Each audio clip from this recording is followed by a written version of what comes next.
Bon, on le vit. Ce qui s'est passé en fait dans toutes les anciennes colonies, là où les Français ont sévi, ils ont utilisé le même mode opératoire. Le même mode opératoire. Ils ont mis en place les anciens acquis à leur cause pour pouvoir mater leur peuple et pouvoir confisquer la liberté dans leurs anciennes colonies. Alors, il est où John? John, Monsieur le Président. John, viens nous donner un petit mot du Président.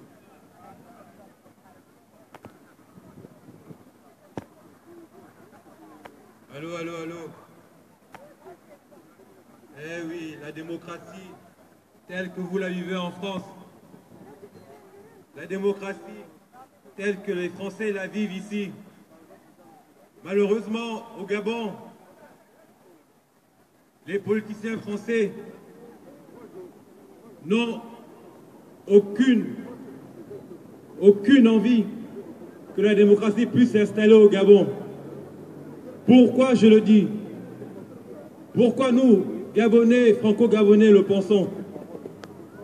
Parce que depuis 1960, année à laquelle la plupart des pays francophones sont devenus indépendants, soi-disant, il faudrait lui dire la plupart les appareils. Des présidents africains qui ont été installés dans ces pays sur les équipements, c'est fini. N'étaient pas des présidents africains, à qui je vais dire ça, mon frère mais qui est là. étaient Qui a le sac Lacoste. des préfets de l'État français Il est là. dans les anciennes colonies. Ah, le sac, sa poche Lacoste.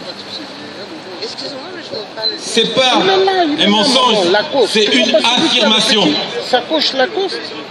Qui a le téléphone qui tourne. Mes parents Mais celui-là, je ne parle pas, je peux pas le ont vécu j'aime pas son le début des indépendances D'accord. jusqu'au début des années 90, date à laquelle le président François Mitterrand Il faut que tu penses à couvrir les appareils. La pluie va tomber. Georges, le multipartisme oui mon frère. dans la plupart des colonies françaises, notamment les 14 pays francophones d'Afrique. Georges, un frère. Nous avons eu l'installation du multipartisme. Je vais parler principalement du cas du Gabon, parce que c'est le pays que je connais le mieux, et aussi parce que, en tant que franco-gabonais, ayant vécu la moitié du temps au Gabon et l'autre moitié en France, au Gabon, depuis 1990, nous avons quasiment eu, en gros, 20 élections, c'est-à-dire présidentielles, municipales, sénatoriales et législatives. Je peux vous l'affirmer que sur l'ensemble des 20 élections que nous avons eues au Gabon, toutes ont été trafiquées. Toutes. Et à chaque fois au Gabon, on a ce qu'on a communément appelé le qui perd gagne. C'est-à-dire, à chaque fois qu'une personne se met à gagner une élection, elle est déclarée perdante. Et à chaque fois qu'une personne se met à perdre une élection, elle est déclarée vainqueur. Au Gabon, ça a toujours été le cas. Nous avons au Gabon une ambassade de France installée depuis le début des indépendances. Un conseil de France également.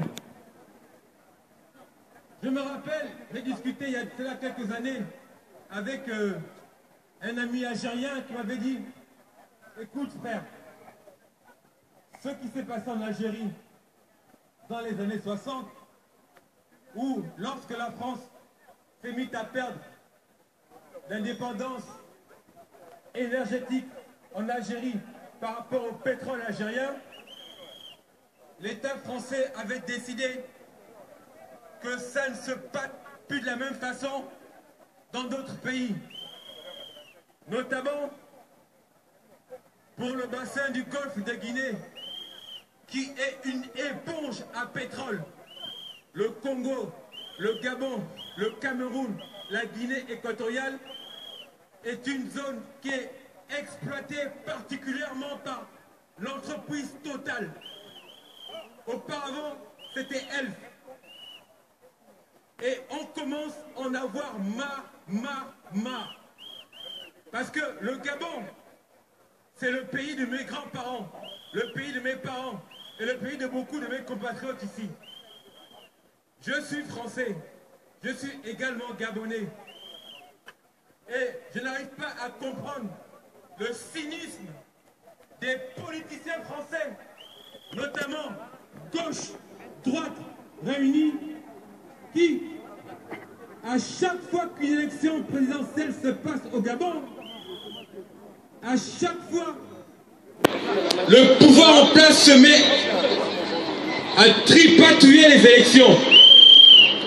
Et ça a toujours été le cas, notamment avec une seule et unique famille, la famille Bongo, Ondimba.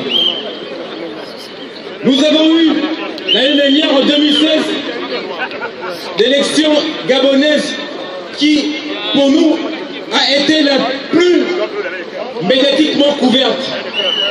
Parce que la plupart des Gabonais, munis de leur smartphone, se sont mis à couvrir l'ensemble des dépouillements des bureaux de vote.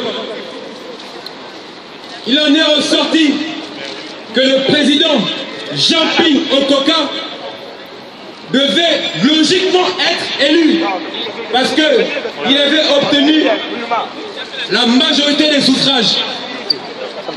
L'État français le savait.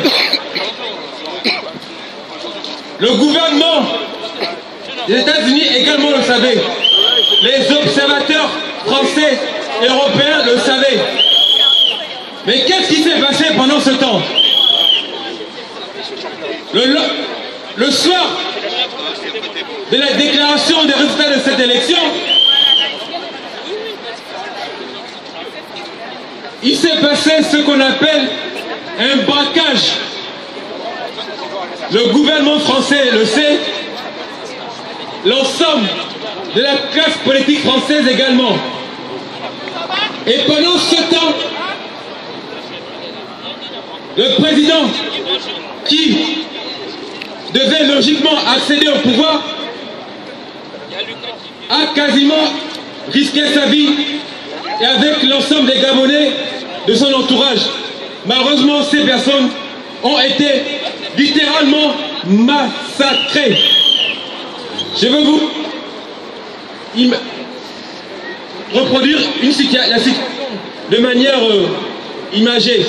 Vous imaginez que le QG du président Jean-Ping se trouve dans ce bâtiment, et à 100 mètres de ce QG, vous avez la base militaire du 6e BIMA, le 6e bataillon d'infanterie de la marine, qui était au courant des massacres des centaines de Gabonais.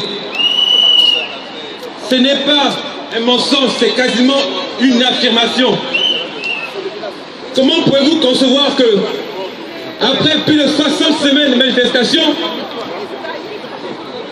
aucun, je dis bien aucun politicien français, droite, gauche, réunis, s'est mis à soutenir la cause des Gabonais et des résistants gabonais en France? Pourquoi? Je vais vous dire pourquoi.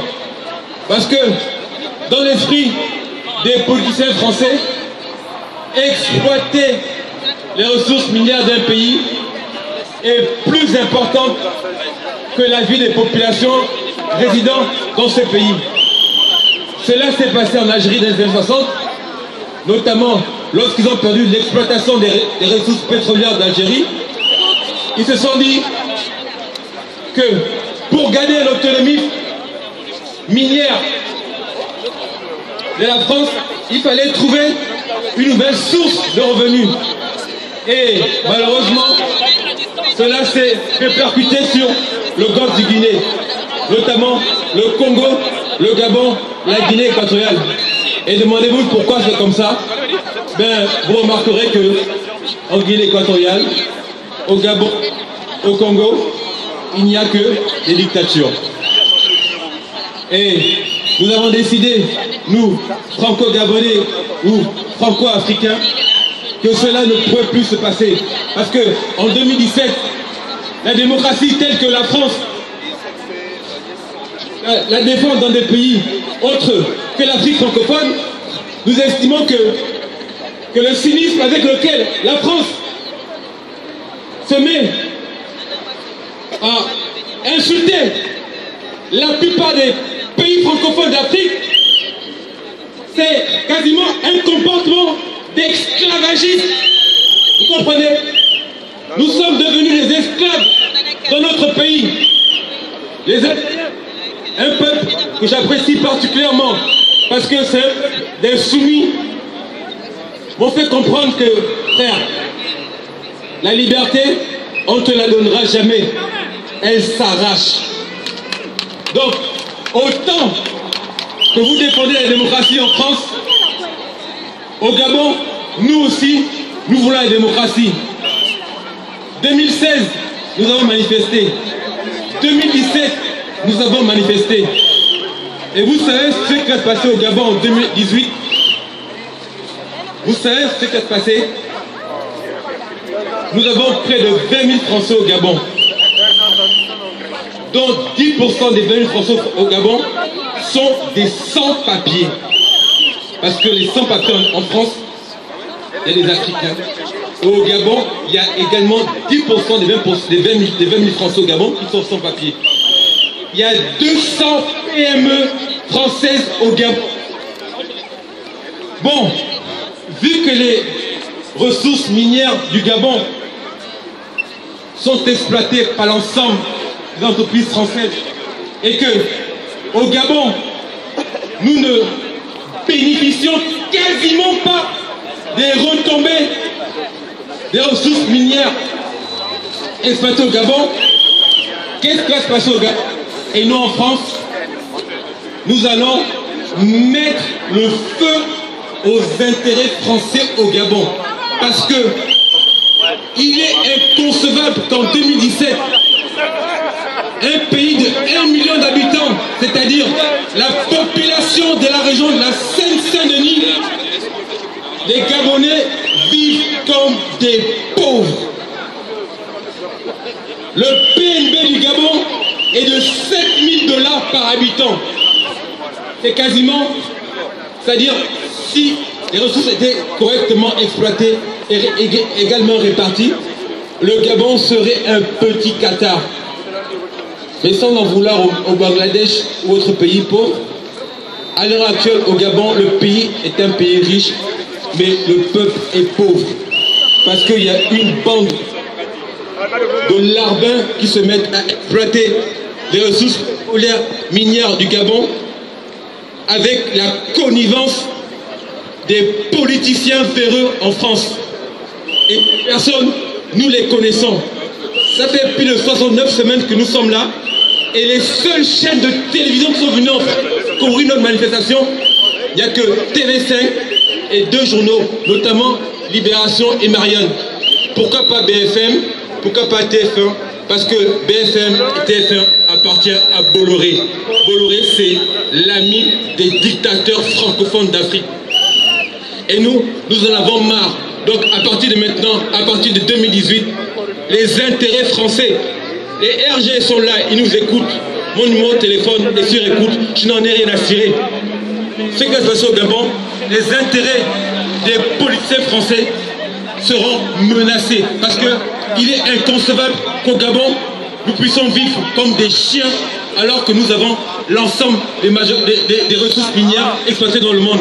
Le manganèse qui est exploité au Gabon est exploité par Eramet. Nous sommes quasiment le 2e producteur de manganèse au monde et au Gabon, nous vivons comme des chiens. Le pétrole au Gabon est exploité par Total et Elf depuis 1960. Et nous continuons à vivre comme des chiens. La capitale dans laquelle est récupéré le pétrole est quasiment un désert économique. Mais tant que le pétrole est exploité, on s'en fout de la misère dont vivent les Gabonais. on commence à en avoir marre et marre. Les RG sont là, ils n'ont qu'à écouter le discours, vous n'avez qu'à faire vos rapports. Nous, on commence à en avoir marre. Vous comprenez? Voilà. Ils ne vont pas se passer tout leur temps à vivre comme des chiens dans un pays qui est immensément riche. Allez, ciao. Voilà, bon discours. Bravo.